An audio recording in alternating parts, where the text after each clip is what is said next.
আপনি যেই দোকান থেকে বাজার করেন সেই বাজারে কিন্তু আরো 100-200 দোকান রয়েছে। মাত্র 3 দিনে 1,91,000 ভিউ। কি বিশ্বাস হচ্ছে না? থমকে গেছেন? বিশ্বাস না হওয়ার মতোই ঘটনা, কারণ আমার এই পেজটিতে মাত্র ফলোয়ার ছিল 220 জন। 3 দিনে এই ভিডিওটি আমার ভিউ হয় 1,91,000।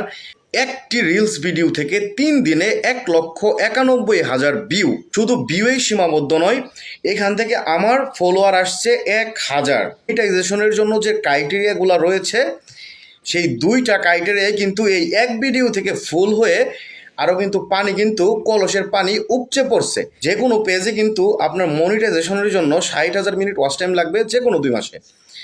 আমার এই 60,000 মিনিট ওয়াচ টাইম কিন্তু একদিনে হয়েছে। যে আপনারা দেখতে পাচ্ছেন, এ minimum 60,000 minute viewed of on demands video. এই যে এই 60,000 মিনিট নিয়ে যারা টেনশনে আছেন যে 60,000 মিনিট কি করে হবে, এটা নিয়ে যারা আমরা চিন্তিত, আসলে তারা আসলে বোকার রাজ্যে বসবাস করছি। 5,000 ফলোয়ার, 60,000 মিনিট ওয়াচ টাইম, এইটার দায়িত্ব কিন্তু আপনার না, এইটার দায়িত্ব কিন্তু ফেসবুক নিছে। সো এই প্যারা নিয়ে আপনারা শুধু শুধু সময় নষ্ট করেন না। ভাই ও বোনেরা, আপনাদের কাছে আমার হাত জোর থাকছে, করজোরে আমি অনুরোধ করছি, এই ফলোয়ার এবং ওয়াচ টাইমের চিন্তা আপনারা করবেন না কখনোই। জাস্ট আপনাকে কোয়ালিটি সম্পন্ন ভিডিও আপলোড করতে হবে। কোয়ালিটি কি, আমি কিন্তু আগের ভিডিওতে আমি বলছি, আপনারা বলবেন যে ভাই এক কথা নিয়ে বারে বারে আপনি বকবক করেন কেন? কারণ এইটাই হচ্ছে ভাই ট্রিক্স। এখানে কোনো সেটিংস নাই, এখানে কোনো হিডেন ট্রিক্স নাই, কিচ্ছু নাই। আপনি যদি চান আপনার ভিডিওটি ফেসবুক র্যাঙ্কিংয়ে নিয়ে দেখ, তাহলে কিন্তু আপনার সেই কষ্টটা করতে হবে। ধরেন আমি যেহেতু আমার রিলস ভিডিওটি ভাইরাল হয়েছে, তাই আমি রিলস ভিডিওতেই আপনাদেরকে আমি প্রুফটা দেখাচ্ছি। না হলে আবার বলবেন যে ভাই আপনি তো উল্টাপাল্টা কথা বলছেন। আমি আসলে উল্টাপাল্টা কথা বলতে ভালোবাসি না, আর আমি শুধু শুধু ফাউ পেঁচালো পারতে ভালোবাসি না। তো এই যে আমি দেখাচ্ছি যে এই ভিডিওটা আমি ঢুকে গেলাম, এই দেখতে পাচ্ছেন 1,91,000 ভিউ, 2,300 রিঅ্যাকশন, 178টা কমেন্ট এবং 180টা শেয়ার। ওকে, অডিয়েন্স রিটেনশন। এখন আপনারা দেখতে পাচ্ছেন এই যে এইটাই হচ্ছে জাদু, এইটাই হচ্ছে হিডেন ট্রিক্স, এইটাই হচ্ছে আমার হিডেন ট্রিক্স ভিডিও ভাইরাল হওয়ার। 1.5 মিনিটের একটা ভিডিও আমার কিন্তু 28 সেকেন্ড কিন্তু আমি এটার কি অডিয়েন্স রিটেনশন রাখতে পারছি। আপনারা এখন দেখতে পাচ্ছেন যে আমার এটা 1,91,000 ভিউ হওয়ার পরেও কিন্তু 28 সেকেন্ড। তার মানে আমার ভিডিওটা যখন 501,000 ভিউ ছিল, তখন কিন্তু আমার ভিডিওর অ্যাভারেজ টাইম ছিল কত? 40 সেকেন্ড প্লাস। সো এখানে এটাই হচ্ছে কোয়ালিটি। কোয়ালিটি বলতে কি, মানে কোয়ালিটি হচ্ছে এটাই যে আপনার ভিউয়ার্সরা আপনার ভিডিওটি, যদি আপনার 3 মিনিটের ভিডিও হয় বা 1.5 মিনিটের ভিডিও একটা রিলস হয়, তাহলে যাতে আপনার ভিউয়ার্সরা আপনার মিনিমাম 1 মিনিট অ্যাভারেজ বা 30 সেকেন্ড থেকে 1 মিনিটের ভিতরে আপনার ভিউয়ার্সরা কন্টিনিউ করে। অডিয়েন্স রিটেনশন যেই ভিডিওতে থাকে এইটাকে কিন্তু কোয়ালিটি বলা হয়। আর কোয়ালিটি যদি না থাকে তাহলে কিন্তু আপনার ভিডিওতে কিন্তু অডিয়েন্স রিটেনশন থাকবে না, মানে ভিউয়ার্সরা কিন্তু আপনার ভিডিও দেখবে না। তো এই জন্যই কিন্তু বারে বারে আমি শুধু একটা কথাই বলি যে আসলে ফেসবুকে কাজ করতে হলে আপনার টোটাল প্রথম লাগবে হচ্ছে রেগুলারিটি। মানে আপনার এরকম একটা মন মানসিকতা থাকতে হবে যে আপনি প্রত্যেক দিন ফেসবুকে কাজ করতে পারবেন। অন্তত পক্ষে আপনার যদি একটা টেক বা কুকিং বা যাই হোক যে কোনো রিলেটেড কোনো একটা পেজ থাকে, তাহলে সেই পেজটিতে অন্তত পক্ষে আপনি প্রত্যেক দিন একটা করে নতুন ছবি পোস্ট করতে হবে আপনাকে। অন্তত পক্ষে একটা করে পোস্ট করতে হবে, ঠিক আছে?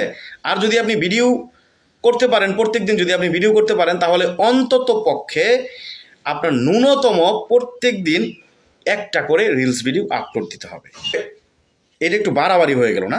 আচ্ছা, ধরেন আপনি 2 দিন পরে পরে ভিডিও আপলোড করেন। এখন 2 দিন পরে পরে আপনার যে ফুল লেন্থের ভিডিও আপলোড করতে হবে তাই কিন্তু না। আপনি 2 দিন পরে পরে আপনি চাইলে রিলস আপলোড করতে পারেন একদিন, এবং আরেকদিন চাইলে আপনি ফুল ভিডিও আপলোড করতে পারেন। তার মানে আপনি সপ্তাহে কয়টা ভিডিও দিবেন? 3 থেকে 4টা।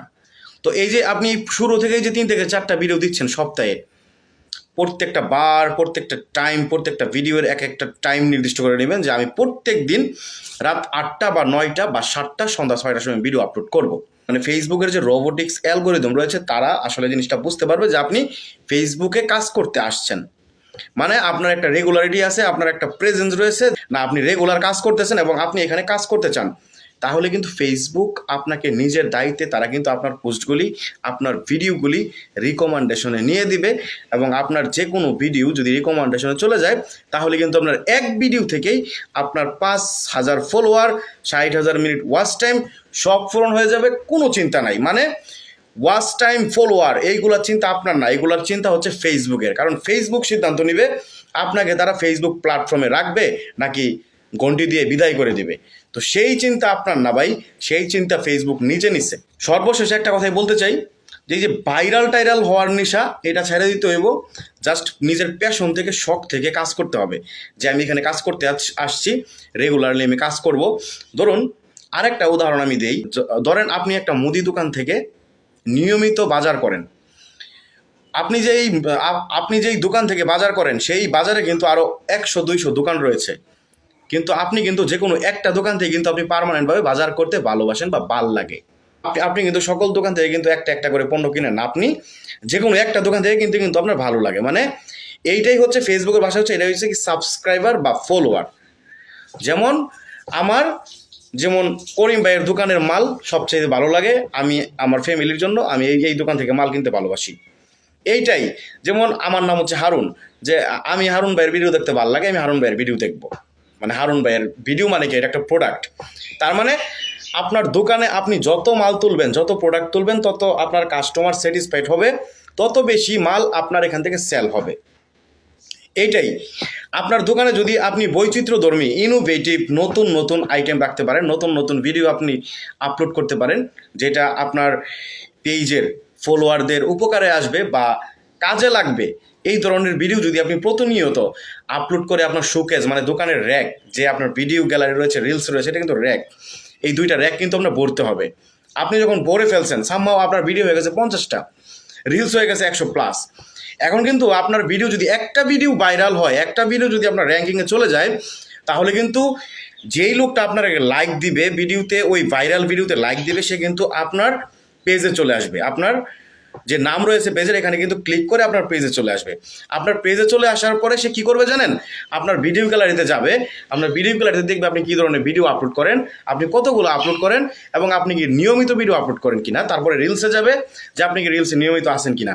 যখন দেখবেন না, আসলে আপনি যেই ভিডিওটা আপনার ভাইরাল হয়েছে, এই রিলেটেড ভিডিওগুলো আপনার পেজের ভিডিও গ্যালারিতে রয়েছে এবং রিলসে রয়েছে, তখন কিন্তু সেই ফলোয়ার, সেই ভিউয়ার্সটা কিন্তু আপনার পেজটিতে ফলো করবেই 100%। সো আপনার দোকানে যদি মাল থাকে, অ্যাভেলেবেল মাল থাকে, তাহলে কিন্তু আপনার ফলো নিয়ে আপনার কোনো চিন্তা করতে হবে না।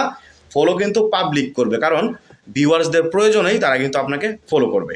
সো ফলোয়ার, ওয়াচ টাইম নিয়ে চিন্তা একদম না, জাস্ট রেগুলার কাজ করে যান। রেগুলার কাজ করলেই সাফল্য নিশ্চিত ধরা দিবে। আর অবশ্যই রেগুলার কাজের সাথে কোয়ালিটি থাকতে হবে, মানে কোয়ালিটিফুল কাজ করতে হবে। আশা করি আমার প্রাণপ্রিয় দর্শক বন্ধুরা সবাই বুঝতে পারছেন জিনিসটা। ধন্যবাদ সবাইকে।